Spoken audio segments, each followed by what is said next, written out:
ദിവസവും പുതിയ ടിപ്സുകൾ ലഭിക്കുന്നതിന് മറക്കാതെ ചാനൽ സബ്സ്ക്രൈബ് ചെയ്യുക.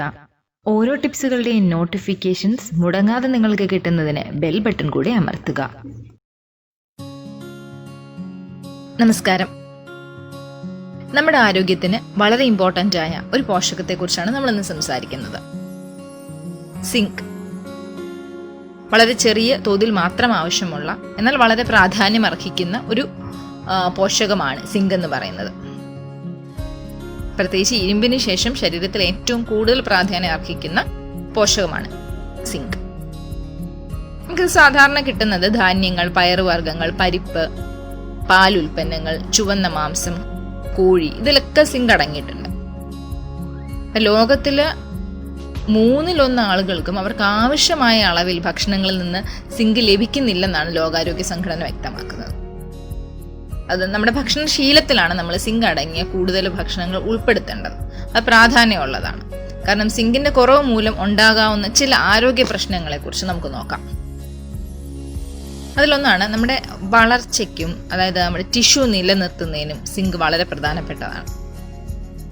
സിങ്കിന്റെ കുറവ് കൊണ്ടുണ്ടാകുന്ന ഒന്നാണ് അലോപീഷ്യ അൾസർ. അതുപോലെ തന്നെ മുറിവ് ഉണങ്ങാനുണ്ടാവുന്ന താമസം, നമ്മുടെ ബ്ലഡ് ക്ലോട്ട് ആവാനൊക്കെ നമുക്ക് സിങ്കിന്റെ ആവശ്യമുണ്ട്.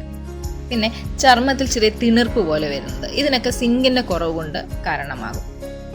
അതുപോലെ തന്നെ അനോറെക്സിയ, പിന്നെ വിശപ്പ് കുറയൽ, രുചി അറിയാതിരിക്കുക, ഇതൊക്കെ അതിനുള്ള കാരണമാണ്. അതുപോലെ വയറിളക്കത്തിനൊക്കെ കാരണമാവുകയും ചെയ്യും.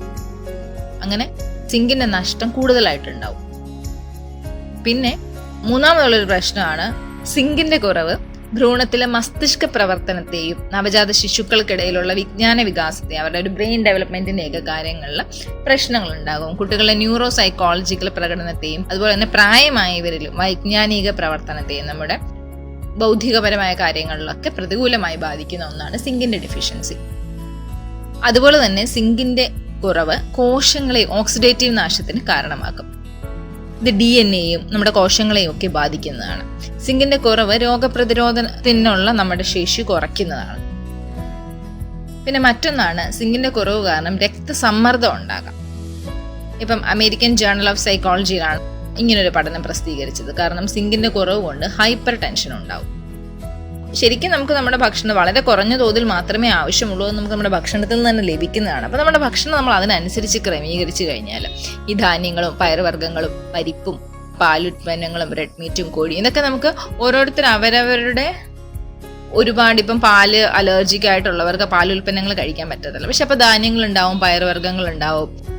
അതുപോലെ തന്നെ ഇപ്പം ഒരുപാട് കൊളസ്ട്രോൾ ഒക്കെ ഉള്ളവർക്ക് ഇപ്പോൾ റെഡ് മീറ്റോ അല്ലെങ്കിൽ കോഴിയോ ഒക്കെ എപ്പോഴും കഴിക്കാൻ പറ്റത്തില്ല. അപ്പം ഇതിനകത്ത് പല ഓപ്ഷൻസ് ഉണ്ട്. നമുക്കൊന്നെങ്കിൽ പാലുൽപ്പന്നങ്ങളിലെ പയറുവർഗ്ഗങ്ങൾ, ധാന്യങ്ങൾ, പരിപ്പ്, ഇനിയും ഇങ്ങനത്തെ പ്രശ്നങ്ങളൊന്നും ഇല്ലെങ്കിൽ തന്നെ നമുക്ക് ചുവന്ന മാംസം, കോഴി, ഇതൊക്കെ നമുക്ക് ഇതിൻ്റെ സോഴ്സാണ്. അപ്പം ഇതൊക്കെ ആവശ്യമായ അളവിൽ നമ്മുടെ ഡയറ്റിൽ ഇൻക്ലൂഡ് ചെയ്യുക. എല്ലാം കൂടെ മിക്സ് ചെയ്തിട്ടുള്ളൊരു ഡയറ്റ് ആക്കുന്നതാണ് നമുക്ക് എപ്പോഴും നല്ലത്. നമുക്ക് ആവശ്യമായ കാര്യങ്ങളൊക്കെ ഇൻക്ലൂഡ് ചെയ്തിട്ടുള്ളൊരു ഡയറ്റ്, ആവശ്യത്തിന് അയൺ, ആവശ്യത്തിന് സിങ്ക്, ഇതൊക്കെ ലഭിക്കുന്ന പോലെ നമ്മൾ നമ്മുടെ ഡയറ്റ് ക്രമീകരിക്കുന്നതാണ് ഇതിനൊക്കെ ഏറ്റവും നല്ല പരിഹാരം.